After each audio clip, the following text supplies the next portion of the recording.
यही कुछ साल पहले की बात है। सुधीर नाम का एक लड़का अपनी पढ़ाई पूरी कर नौकरी ढूंढ रहा था, लेकिन न जाने क्यों उसे कोई भी काम पर नहीं रख रहा था। जहाँ जाता नो वैकेंसी कहकर बाहर जाने के लिए कहा जाता था। अब वो नो वैकेंसी सुनकर बहुत परेशान हो चुका था, निराश हो चुका था, हताश हो चुका था। एक दिन की बात है, वो निराश होकर जंगल के पास वाले तालाब के पास बैठकर आत्महत्या जैसे पाप करने का सोच रहा था कि तभी उसका दोस्त राजू वहाँ आ जाता है और वो सुधीर से, हे सुधीर, क्या हालचाल है भाई? अरे ये क्या? ये तो चूहे मारने की दवा है ना? क्या कर रहा था तू इसे लेकर? राजू, देखना यार, इतनी पढ़ाई की, मेहनत कर नौकरी ढूंढ रहा हूँ, फिर भी नौकरी नहीं मिल रही। बापू हर रोज तकाता लगा रहे हैं कि कब नौकरी मिलेगी तुझे। अगर नौकरी नहीं मिल रही तो मेरे जैसे ऑटो चला।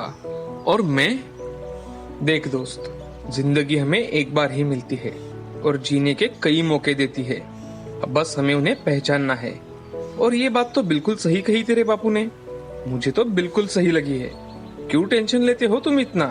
देखो, जब भी तुम्हारा इंटरव्यू हो तुम वहां जाना और बाकी समय तुम ऑटो चलाया करो।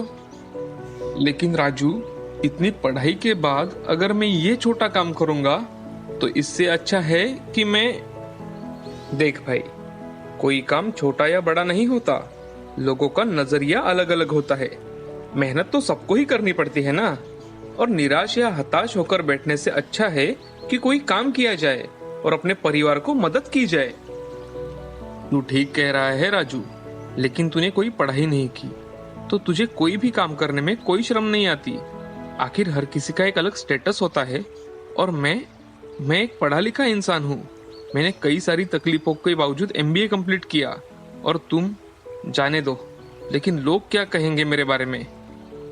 राजू मुश्किल से हंसते हुए, सही कहा तुमने, मैं पढ़ा लिखा नहीं हूँ ना, लेकिन मेरे घर के हालात ऐसे थे कि मैं नहीं कर पाया जो मेरे मन में था। और हाँ, स्टेटस की बात करो तो अब देख, मैं जो चाहे कर सकता हूँ। सब कुछ है मेरे पास, छोटा सा है लेकिन खुद का एक घर है, मोटर बाइक है, घर में खाने पीने की सारी जरूरत की चीजें हैं। अपनी मेहनत पर हमें विश्वास होना चाहिए, ना कि सिर्फ अपने पढ़ाई पर। हाँ, पढ़ाई जिंदगी में बहुत जरूरी है, लेकिन मेहनत भी तो जरूरी है ना दोस्त। अगर तुम्हें 1 साल तक नौकरी नहीं मिलेगी तो तुम अंदर से टूट जाओगे और मैं 1 साल में और नई ऊंचाइयों पर पहुंच जाऊंगा। अब तुम्हें सोचना है कि तुम्हें क्या करना है। लोग तो कहेंगे, उनका काम ही है कहना। राजू, मुझे माफ कर दे यार, मैंने तुझे कितना गलत समझा, लेकिन फिर भी तुमने मुझे कितने अच्छे से समझाया। अब मैं वही करूंगा जो मेरा दिल कहे। दिमाग की बात अब मैं सिर्फ तब सुनूंगा जब मुझे कोई अच्छी नौकरी मिल जाए। ये हुई ना बात? राजू सुधीर का सबसे अच्छा और पक्का दोस्त था। जो भी हो जाए, लेकिन कोई भी उनकी दोस्ती में दरार नहीं डाल सकता था।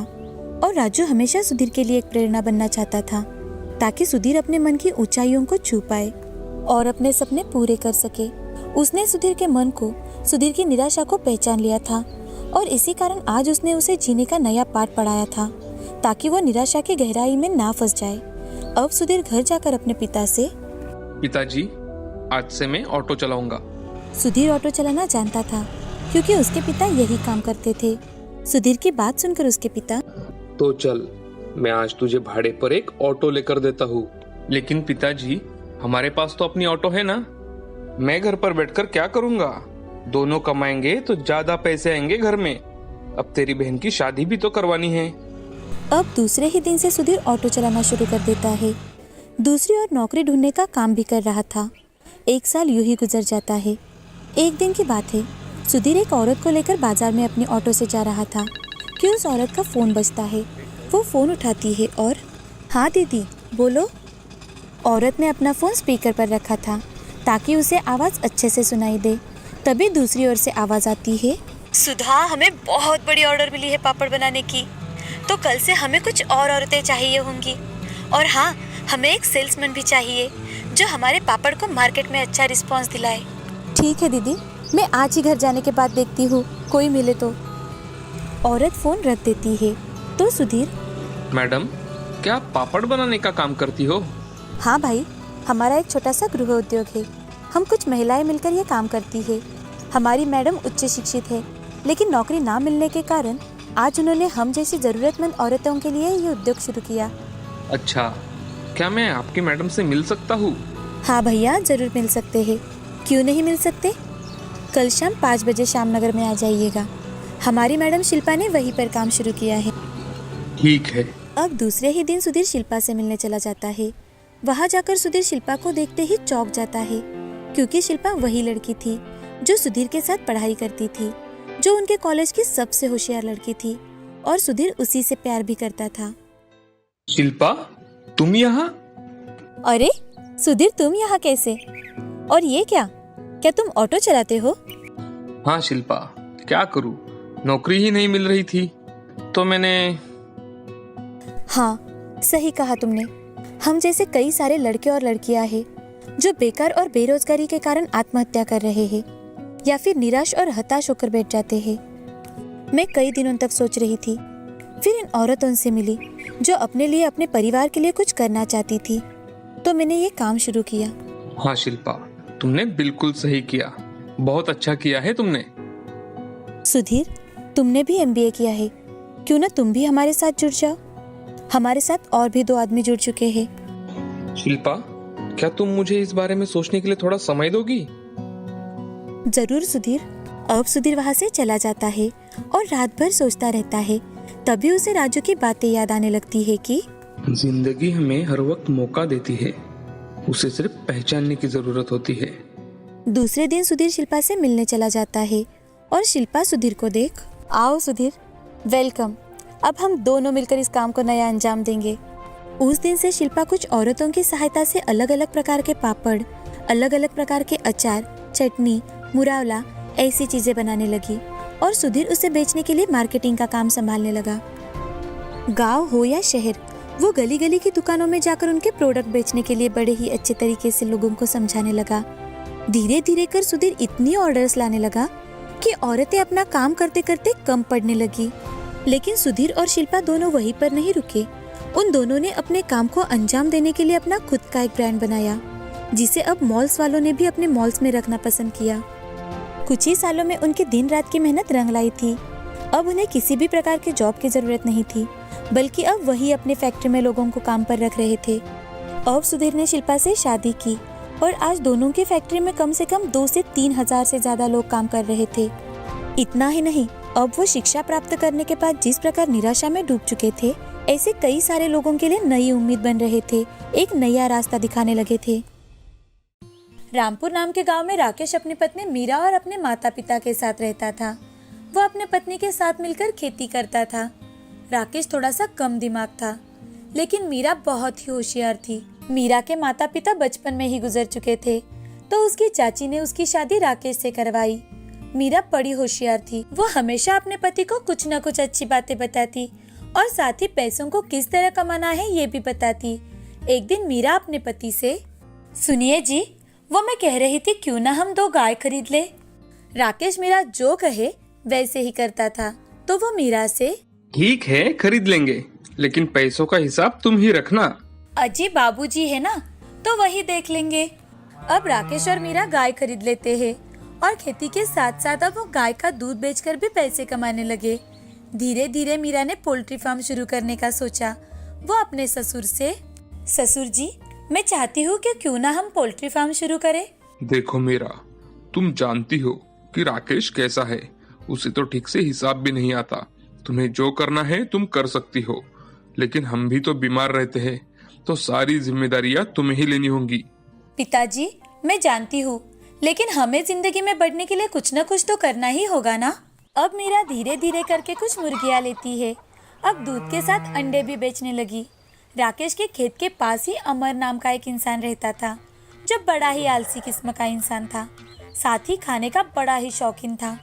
उसे हमेशा दूसरों से पैसे उधार लेकर या फिर गांव में कहीं शादी हो, वहां जाकर खाना खाने में बड़ा मजा आता था।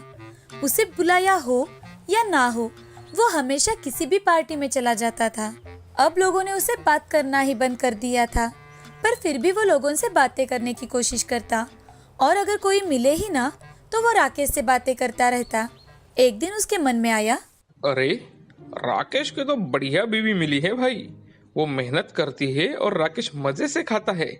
काश मुझे भी ऐसी कोई लॉटरी हाथ लग जाए कि पैसे भी मिले और खाने में भी बढ़िया चीजें मिले। दिन बीत रहे थे। वो हर रोज चुप चुप के अपने खेत से राकेश के खेत में देखता रहता। बहुत दिन बीत चुके थे। अब अमर मन ही मन, अरे यार, बहुत दिन बीत चुके हैं, कुछ खाने को ही नहीं मिला, कुछ तो करना ही होगा। अमर को कुछ अलग खाने का मन कर रहा था। तभी राकेश अपने मुर्गियों को उठाकर टोकरी के नीचे रख रहा था। मुर्गियों को देखकर उसके मन में लालच पैदा हो गया और साथ ही उसके मुंह में पानी भी आ गया था। वो मन ही मन, अरे वाह वाह, क्या बात है, इतने दिन बीत गए, मेरा तो यह ध्यान ही नहीं गया। इतना अच्छा खासा खाना मेरा इंतजार कर रहा है, लेकिन इसे अपने पास कैसे लाऊं? अब वो राकेश को अपनी चिकनी चुपड़ी बातों में लाने की कोशिश करता है, लेकिन राकेश उसकी बातें सुन अपना काम खत्म कर वहाँ से चला जाता है। अब 2-3 दिन बीत जाते हैं। मीरा अपने चाचा चाची से मिलने के लिए उनके घर चली जाती है। ये देख अमर सोचता है, आहा, क्या बढ़िया मौका हाथ लगा है मेरे। मीरा अब तो अपने मायके जा पहुंची होगी। आज रात को ही अब मैं एक मुर्गी उठा लाता हूँ। अब अमर रात होने का इंतजार करने लगा। शाम के वक्त राकेश ने अपनी सारी मुर्गियां टोकरी के अंदर रख दी। ये सब कुछ अमर अपने खेत से छिपकर देख रहा था। रात होते ही जैसे ही राकेश और उसके माता पिता सोने के लिए घर के अंदर चले जाते हैं, तो अमर धीरे से आकर एक मुर्गी चुरा कर भाग जाता है और उस मुर्गी को पकाकर खा लेता है। वो पकी हुई मुर्गी खाते खाते, वाह वाह वाह, बड़ी लाजवाब है ये मुर्गी, कितने दिनों बाद स्वाद आ गया। वाह, एकदम बढ़िया। मुझ पर किसी को शक ना हो, इसलिए 2-3 दिन में एक बार ही मुर्गी उठानी पड़ेगी। राकेश के पास इतनी मुर्गियां हैं, एक हाथ गायब हो जाए तो उसे क्या पता चलेगा। अब 2 दिन बीत चुके थे। मीरा भी अपने मायके से वापस आ चुकी थी। आते ही उसने मुर्गियां देख राकेश से, राकेश जी, इन मुर्गियों में एक मुर्गी कम है। अरे हाँ, मैं सोच रहा था शायद मेरी गिनती गलत हो गई होगी, तो मैंने ध्यान ही नहीं दिया। जाने दीजिए, कोई बात नहीं। अब रात होते ही अमर धीरे से आकर एक और मुर्गी चुरा लेता है। दूसरे दिन सुबह जब मीरा मुर्गियों को बाहर निकालने जाती है, तो उसे एक और मुर्गी कम दिखाई देती है। वो उस मुर्गी को यहाँ वहाँ देखने लगती है। तभी मीरा को अमर उसके खेत में झांकते हुए दिखाई देता है। अब वो अपने पति राकेश से, राकेश जी, जरा यहाँ तो आइए। राकेश मीरा के पास जाते ही मीरा जरा ऊंची आवाज में राकेश से, अजी देखिए तो, आज फिर से हमारी एक मुर्गी कम है। अपने आप कैसे हो सकता है ये सब? ऐसा तो हो ही नहीं सकता। अब हम क्या करेंगे मीरा? मीरा कुछ सोचने लगती है। अब वो एक नाटक रचाती है, जिसमें वो राकेश और उसके सास ससुर को भी शामिल कर लेती है। वो घर में जाकर धीरे आवाज में सबसे, देखिए, आज फिर से हमारी एक और मुर्गी गायब हुई है। हो सकता है कि कल और भी मुर्गियां गायब हो। हमें उस चोर को ढूंढना ही होगा। सारी घटनाओं को देख उसे लग रहा था कि चोरी अमर ने ही की होगी, क्योंकि जब भी अमर को कुछ भी मुफ्त का नहीं मिलता था, तो वो ऐसे ही चोरी करके खाता था। साथ ही मीरा को राकेश से ये बात भी पता थी कि अमर जब भी कुछ हेवी खाता, तो दूसरे दिन उसका पेट दर्द होता था। इसी का फायदा लेकर मीरा अपने प्लान की शुरुआत करती है और जोर से, अरे राकेश जी, मैं तो आप सबको बताना ही भूल गई थी कि मैं अपनी माँ के घर से आते वक्त मुझे एक सिद्ध पुरुष मिले थे और उन्होंने मुझे आशीष के तौर पर कुछ दाने दिए थे और कहा था कि ये दाने अपने मुर्गियों को खिलाना, ताकि अगर गलती से भी कोई तुम्हारी मुर्गी चुरा कर खा ले तो उसे पेट में बहुत ज्यादा दर्द हो जाएगा और वो शायद। मीरा की सारी बातें हर रोज की तरह अमर ने आज भी सुन ली। अब उसे लगने लगा, अरे अगर सच में मीरा बोल रही है वैसा ही हुआ तो मैं तो मर जाऊंगा, क्योंकि मीरा ने सच में कल आते ही दाने डाले थे मुर्गियों को। अब मैं क्या करूं? मेरा तो सच में पेट दर्द हो रहा है, क्या करूं?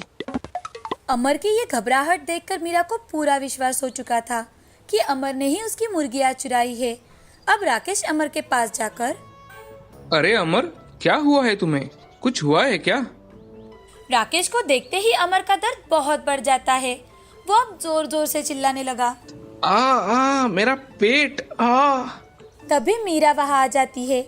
मीरा को देख अमर का पेट दर्द और ज्यादा बढ़ जाता है, क्योंकि वो इतना ज्यादा सोच रहा था कि उसे लगने लगा था कि अब वो सच में ही मर जाएगा। तभी मीरा, अरे भाई साहब, अभी तो आप ठीक थे, क्या हुआ? मीरा की बात सुनकर अमर, भाभी जी मुझे माफ कर दीजिए, कृपा करो मुझे माफ कर दो। मैंने ही आपकी मुर्गियां चुराई थी। मुझे कुछ तो दो, मेरा पेट दर्द रुक जाए। प्लीज भाभी जी मुझे माफ कर दो। आगे से मैं ऐसा कभी नहीं करूंगा, मुझे बचा लो।